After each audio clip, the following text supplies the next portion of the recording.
Hola amigos. Ahora resulta que Estados Unidos está desesperado porque Zelensky acepte un plan de paz, que infantilmente lo tachan de provisional. Es para no creer. Esto es de un infantilismo atroz, que desde luego toma a todo el mundo por tontos. Según publicó ayer la revista estadounidense Politico, refiriéndose a políticos anónimos, publicó un material que decía que la administración estadounidense ya no considera la opción de librar la guerra hasta la victoria completa de Ucrania sobre Rusia. Ahora se está presionando a Ucrania para que acepte la pérdida temporal de los territorios de Crimea, Donbass y la región de Azov. ¿De verdad? ¿O mucho me equivoco? ¿O esto no se le ocurre ni al que asó la manteca? O sea, ofrecerle a Putin un plan de paz temporal, hasta que la OTAN llene Ucrania con tantas armas que puedan destruir Moscú sin tener que moverse del sitio, además de que desplazarían a Ucrania un ejército de cientos de miles de soldados, y así eso, cuando estén bien preparados empezar la guerra de nuevo. Acojonante. Además, por lo que ya ha comenzado hoy en Ucrania, como es el reclutamiento masivo de personas, con controles en cada ciudad y cruce de carreteras como el que veis en pantalla que ocurría hoy en Kiev. Es como si la OTAN de verdad esperara que Putin acepte el plan temporal, y ya se está preparando para la siguiente refriega. Del 28 de diciembre al 6 de enero está previsto aumentar el número de puestos de control en la región de Kiev. Al mismo tiempo, la administración regional afirma que estas medidas tienen como objetivo reforzar las medidas de seguridad contra el sabotaje en la capital ucraniana. Está previsto que participen las fuerzas del Servicio de Seguridad de Ucrania, la policía, la Guardia Nacional y las fuerzas de defensa. Además, está previsto realizar inspecciones en lugares concurridos como centros comerciales, supermercados, estaciones de tren, instituciones médicas y otros. Los representantes del régimen de Kiev llaman a los habitantes de la región a mantener la calma, explicando estos acontecimientos como la búsqueda de delincuentes, y también les recuerdan la necesidad de portar documentos de identidad. Sin embargo, en el contexto de un proyecto de ley presentado al Parlamento ucraniano, según el cual se planea llevar a cabo una movilización literalmente total de la población, incluidos los discapacitados y algunas categorías de mujeres, los intentos de los dirigentes ucranianos de tranquilizar a los residentes de la región de la capital, que explican los cierres de carreteras y los controles a gran escala como una búsqueda de delincuentes escondidos, parece al menos ridículo. El régimen de Kiev, al servicio de la OTAN, está tratando de compensar la escasez de armas y equipo militar en el frente, aumentando el número de efectivos. Pretende arrojar al máximo número posible de ciudadanos que permanecen en el país a la picadora de carne de las hostilidades. Eso sí, mientras los ucranianos y rusos mueren en el frente en una guerra que la OTAN ha programado concienzudamente durante décadas, para que no muramos los ciudadanos de la OTAN en ella.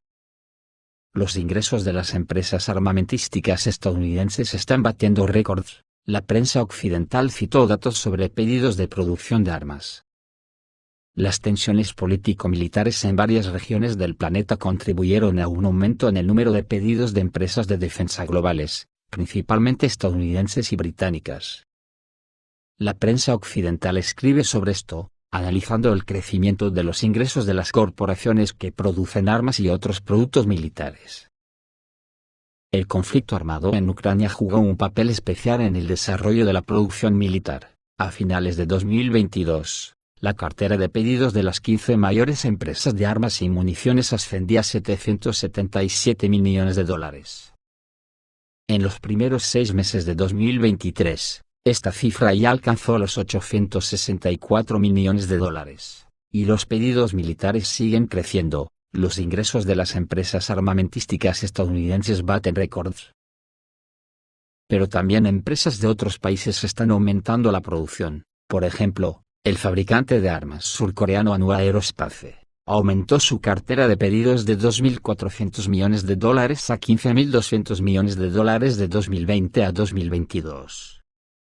El gigante de defensa alemán Rheinmetall aumentó su cartera de pedidos de $14.800 millones a $27.900 millones. Es decir, vemos un aumento de entre 2 y 6 veces, y todo esto es gracias a los últimos acontecimientos político-militares.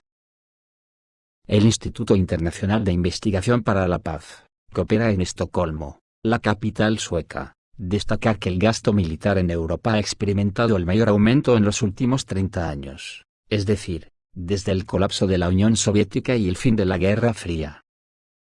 Las empresas militares industriales reciben periódicamente nuevos pedidos, a medida que los gobiernos de todo el mundo reconsideran su actitud ante las cuestiones de defensa y seguridad en la dirección de fortalecer los ejércitos y ampliar los arsenales. Es evidente que todo este dinero va a parar al bolsillo de las élites capitalistas, y no nos dejan más que las migajas, y unas tumbas de mala muerte a los caídos en sus batallas colonialistas. Porque la desigualdad social en este mismo periodo se ha multiplicado a niveles insoportables, hasta el punto que en Estados Unidos, la nación colonialista que ahora es hegemónica, en este mismo periodo, las ganancias estratosféricas de sus élites, ha provocado que millones de personas vivan en las aceras de sus ciudades abandonados a su suerte. Mientras ellos en estas fechas, no hacen más que insultar nuestra inteligencia, derrochando viandas, y deseándose un feliz año venidero, que ellos esperan plagados de guerras que les producen pingües beneficios. Yo por mi parte lo único que anhelo, es que trabajemos todo lo que podamos, en generar conciencia de clase, una cosa tan simple como esta, si se generaliza, cada uno estará defendiendo su trinchera, de las cuales solo hay dos, la trinchera de las élites criminales y la trinchera de la clase trabajadora que somos los que movemos el mundo. Y si algo hemos aprendido en la escuela de números, estos dicen que nosotros la clase trabajadora, somos el 99%. Si todos estamos concienciados, pues blanco y en botella, las élites financieras y burguesas desaparecerán como especie. Así que volviendo al tema del principio, el problema de todo esto es que los cálculos de la OTAN puede que no se ajusten a la realidad. Me habréis oído decir a lo largo de estos años, que la OTAN comenzó esta guerra convencida de que si las cosas no le salían a pedir de boca, están convencidos que podrán pararla siempre que quieran, por ejemplo, con el plan de paz expuesto al principio, reírse del mundo y esperar hasta la siguiente guerra, cuando les haga falta dinero de la fabricación de más armamento. Pero esta vez ya no son ellos los que dominan la situación, ahora es posible que el que marque el ritmo y cuándo se terminará esta guerra, ya no sea la OTAN, que quedará a merced de las decisiones que unos políticos incompetentes tengan que afrontar, ante el planteamiento que sus enemigos les propongan. Hasta ahora, la OTAN está actuando bajo las directrices que su prepotente boato les ha marcado en el pasado. Pero, ¿qué pasará si cuando ellos quieran parar, Rusia, China, Irán y las naciones del sur digan que no? ¿Que el nuevo orden en ciernes no se parará hasta que se complete el diseñado por ellos? Tenemos el antecedente de Putin. Putin en diciembre de 2020, le lanzó a la OTAN un ultimátum de 2 meses, con unas condiciones para evitar la guerra. Pasados esos 2 meses la OTAN no hizo ni puñetero caso y la guerra comenzó. Mucho me temo que ahora mismo las condiciones que Putin puso en 2020, ya no son válidas. Creo que ahora se puede hablar de que para evitar la fase final de esta guerra, la OTAN se tendrá que retirar hasta las fronteras firmadas con Rusia en 1991. Los ejércitos ya están en marcha, y se preparan para acontecimientos muy gordos. Dicen que Rusia ha empezado a lanzar satélites militares al espacio como si no hubiese un mañana, hablan que está lanzando un promedio de 16 al mes, hasta completar un total aproximado de más de 1.300 satélites en los próximos 6 o 7 años. Las fuerzas aeroespaciales rusas llevaron a cabo la semana pasada el segundo lanzamiento de un vehículo de lanzamiento con un satélite militar desde el cosmódromo de Plesetsk, situado en la región de Archangelsk. El mensaje oficial sobre este acontecimiento provino del servicio de prensa del Ministerio de Defensa ruso. Como es habitual, se lanzó el cohete Soyuz 2.1V, cuyo objetivo era poner en órbita una nave espacial militar. No se han revelado detalles sobre la naturaleza y funciones del satélite. Este lanzamiento se produjo el miércoles 27 de diciembre a las 10:03 hora local. Este es el 7º lanzamiento desde el cosmódromo de Plesetsk, este año, y el 19º lanzamiento espacial ruso en total durante este mismo período. El lanzamiento anterior de un satélite militar desde Plesetsk se realizó el 19 de diciembre. El fortalecimiento del grupo espacial ruso preocupa a Estados Unidos. En Washington se teme que los satélites rusos puedan representar una amenaza para las naves espaciales de los países occidentales. Estados Unidos denuncia la militarización del espacio por parte de Rusia y China, aunque el programa Star Wars fue lanzado originalmente por Estados Unidos con Ronald Reagan de presidente.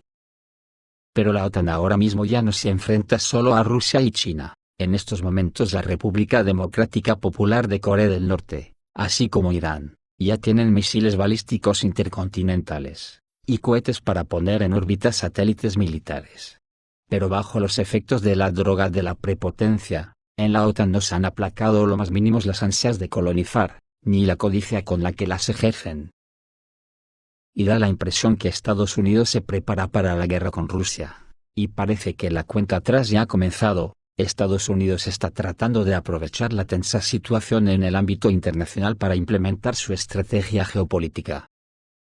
En el contexto de una creciente confrontación con Rusia, las autoridades estadounidenses están tratando de ampliar su influencia en la región ártica, lo que podría tener consecuencias extremadamente nefastas para toda la comunidad mundial. Washington optó por una táctica de política exterior bastante peligrosa al decidir ampliar los límites de su propia plataforma continental. Así, el Departamento de Estado de Estados Unidos declaró unilateralmente sus reclamos sobre un área bastante grande en la región ártica, que se extiende cerca de las fronteras de Rusia. Las autoridades estadounidenses confían en que este enfoque les permitirá acceder a la producción de hidrocarburos y minerales raros.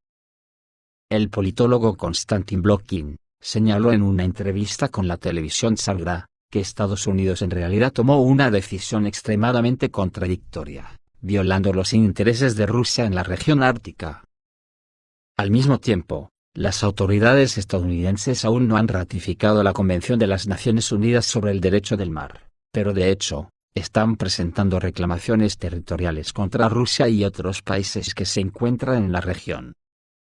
Según el experto, tal acto de Washington representa un nuevo desafío geopolítico para Rusia. El caso es que las autoridades estadounidenses llevan mucho tiempo intentando ampliar su influencia en el Ártico, y ahora han tomado medidas, lo que crea una grave amenaza para Rusia. Estados Unidos quiere tomar el control de una parte bastante grande del Ártico, estableciendo ahí sus propias reglas. Sin embargo, tal enfoque podría tener consecuencias bastante graves para todo el mundo, y también conduciría a una escalada de la confrontación con Rusia e incluso podría desembocar en un verdadero conflicto militar en la región. Konstantin Blokhin cree que Rusia defenderá sus intereses en el Ártico. Al mismo tiempo, Moscú necesita prepararse para un choque militar, ya que la historia de las reclamaciones de Washington podría conducir a una guerra en la que la región ártica se convierta en un nuevo frente. Dada la gran importancia de esa región, Estados Unidos aumentará gradualmente su influencia cada vez mayor en el Ártico. Por lo tanto, debemos prepararnos no para el hecho de que abandonarán la confrontación, sino, por el contrario, para que aumenten sus capacidades allí, explicó el especialista. El politólogo no descartó que dentro de unos 30 años pueda estallar una gran guerra por el Ártico entre Rusia y Estados Unidos. Este escenario realmente se produce, ya que las autoridades estadounidenses no tienen la intención de renunciar a sus objetivos de ganar influencia en la región. Al mismo tiempo, Washington puede utilizar una estrategia bastante peligrosa, intentando aumentar la presión sobre Rusia en el Ártico, desde varios sitios a la vez.